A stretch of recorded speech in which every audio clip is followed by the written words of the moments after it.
About this. So, Virginia Giuffre beaten, raped by well-known prime minister in attack that broke Epstein's spell, her memoir reveals. So this is new. This is from New York Post, October 18th.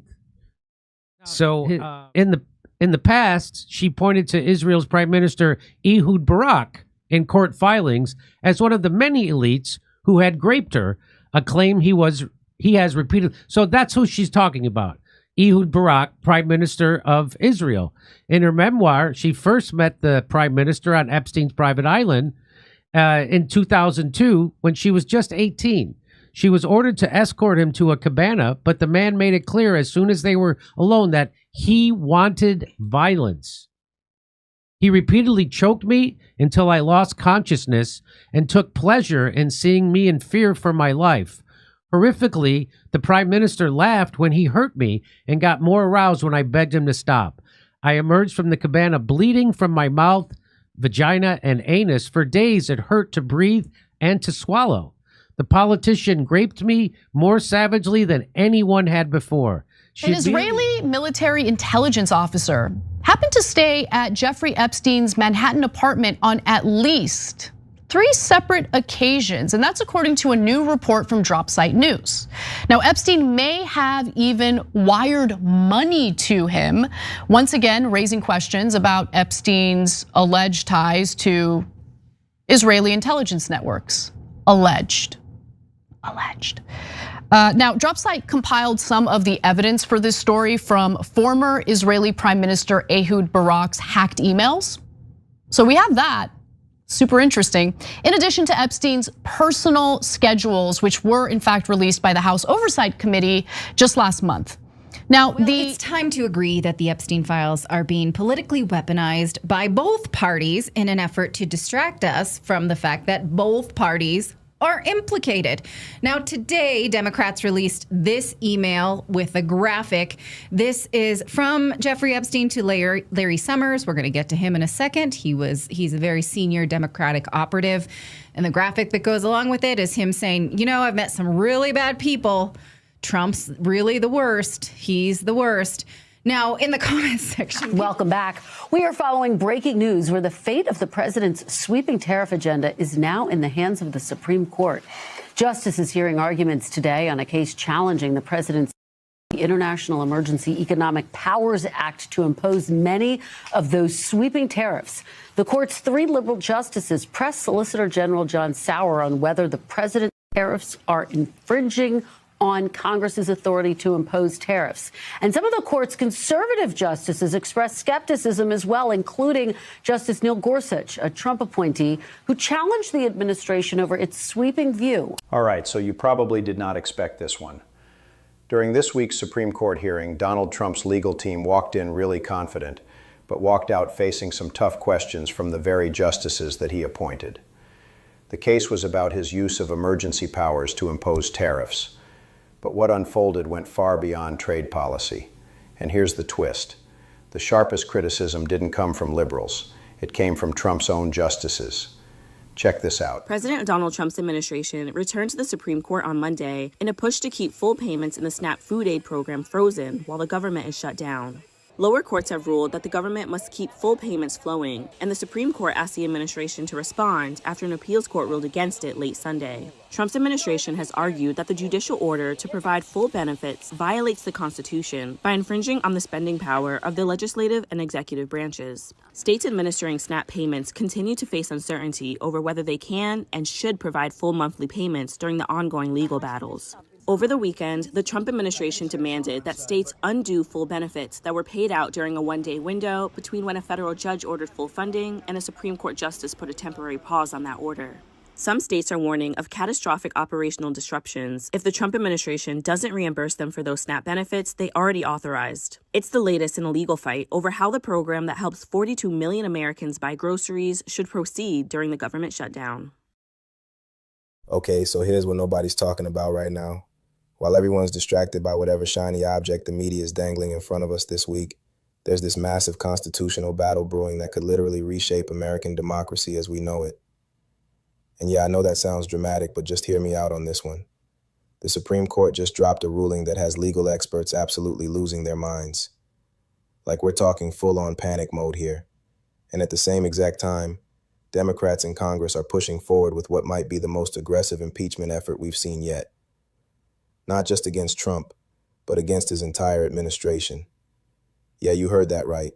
His entire administration. Trump ya sabe que está atrapado, no por lo que viene, sino por lo que ya está escrito, por lo que ya pasó, por lo que está archivado y que pensaba que no iba a salir nunca.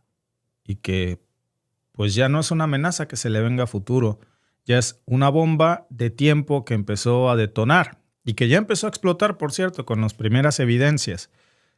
Resulta que, como ya sabemos, el nombre de Trump aparece tantísimas veces en los archivos Epstein que incluso hasta sus más aliados, hasta los más leales, pues ya se están preparando para saltar del barco. Miren lo que salió esta semana, que no es una filtración más ni una teoría suelta con lo que inicia hoy lunes Donald Trump. Hablamos de documentos, testimonios, correos internos, declaraciones bajo juramento que revelan cómo el presidente de los Estados Unidos usó su poder para proteger una red de trata internacional.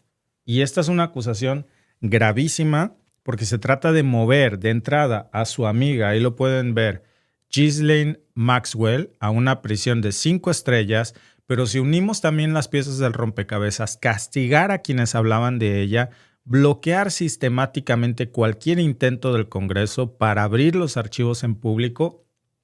Y encima de todo esto, pues vamos a analizar algunas imágenes que hoy están saliendo a la luz y que si las relacionamos precisamente con todo el contexto de lo que tenemos, pues por decirlo menos, debería de echársele ojo a lo que está pasando. Encima salen documentos firmados con fechas, nombres, pruebas, y si algo queda ya claro, pues es que lo que hay en esos documentos es mucho peor de lo que todos creíamos. As former President Donald Trump remains defiant in the face of 4 criminal indictments, we did nothing wrong. I did nothing wrong. A high-stakes hearing is set for Fulton County, Georgia on Monday. Mark Meadows, Trump's former chief of staff, and one of 18 Trump associates charged in Fulton County for running what was akin to a criminal enterprise to conspire to steal the 2020 election, requesting his case be moved to federal court. Mark Meadows is essentially arguing that he fits within the federal criminal removal statute because he was acting at the behest of a federal official. District Attorney Fonnie Willis issuing subpoenas for elections investigator Francis Watson and Secretary of State Brad Raffensperger to testify. Raffensperger is the Republican Secretary of State who took this call from Trump in the wake of the 2020 vote. Okay, so this is it. This is the moment everything changes. A federal judge just ordered Donald Trump's immediate arrest, not a future arrest, not conditional on some other event. Immediate arrest, right now. And the reason is explosive testimony from Mark Meadows. Trump's former White House Chief of Staff Meadows took the stand and revealed everything, under oath, in open court. He detailed Trump's conspiracy to overturn the 2020 election, described the planning, named the participants, provided internal memos and communications proving Trump's direct involvement in illegal schemes to stay in power despite losing the courtroom was in shock. Después de un miércoles ya devastador para Trump por la publicación de un gran número de correos electrónicos incriminatorios de Epstein, el Congreso del propio partido de Donald Trump acaba de empeorar la situación. Votaré a favor del Comité de Supervisión si se presenta la oportunidad. ¿Votarás a favor? Sí, creo que el Comité de Supervisión ha impulsado numerosas revelaciones. El gobierno ha hecho mucho. El Reino Unido tomó medidas contra el príncipe Andrés. Pero algo que se perdió durante este cierre es que Pam Bondi iba a comparecer ante la Cámara y responder a estas preguntas. Y mira, no soy miembro del Comité Judicial, pero sí quería que Pam Bondi viniera a dar algunas explicaciones. Se trataba del republicano Warren Davidson, quien se suma a un número creciente de republicanos que, ahora que la petición para forzar una votación sobre el caso Epstein ha alcanzado las 218 firmas y se aprobará de todos modos, muchos más se sumarán a la iniciativa. A Davidson se unen Ellie Crane, Don Bacon y los 4 republicanos que ya habían firmado la petición: Lauren Boebert, Marjorie Taylor Greene, Nancy Mace y Thomas Massie. Massie explicó que ahora que la votación es inevitable, el apoyo aumentará, porque incluso si se aprueba en la Cámara de Representantes y en el Senado, lo cual es muy difícil porque significa que 13 republicanos tendrían que votar en contra de Trump y Trump simplemente lo vetará. Por lo tanto, se requerirá una mayoría suficiente para anular el veto de Trump. Y ese es un punto que Massi mencionó aquí. ¿Cuántos republicanos crees que votarán a favor de esto? Bueno, ya un par de republicanos me han comentado en privado en mi oficina que van a votar a favor, y creo que eso podría tener un efecto dominó. Saben, el trato para los republicanos en esta votación es que Trump los protegerá si votan mal. En otras palabras, si votan para encubrir a pedófilos, tendrán cobertura en las primarias republicanas. Pero le recuerdo a mis colegas que este voto quedará registrado en su historial por mucho más tiempo que Trump sea presidente. ¿Y qué harán en 2028 y 2030 cuando estén en un debate, ya sea con un republicano o un demócrata? Y les dirán, ¿cómo podemos confiar en ustedes? Encubrieron a un pedófilo en 2025. Hay momentos en la historia donde una sola noticia puede cambiar el curso de millones de vidas. Momentos donde el poder, la salud y el destino de una nación se cruzan en una encrucijada que nadie vio venir. Y hoy, amigo mío, estamos parados exactamente en ese punto. Me llamo Warren Buffett. Llevo más de 40 años observando cómo el dinero, la política y el poder se entrelazan en este mundo. He visto crisis financieras que borraron fortunas de la noche a la mañana. He visto presidentes caer.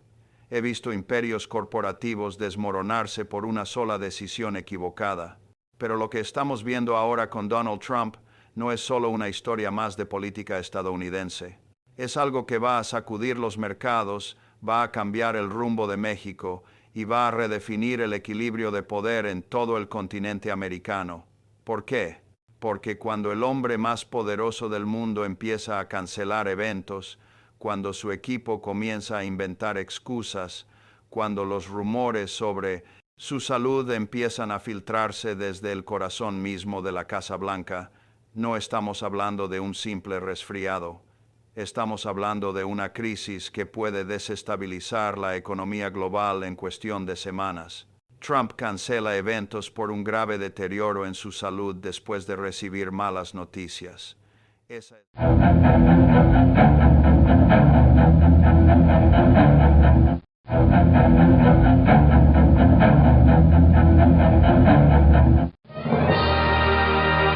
Son los nombres más relevantes en los nuevos documentos de Jeffrey Epstein.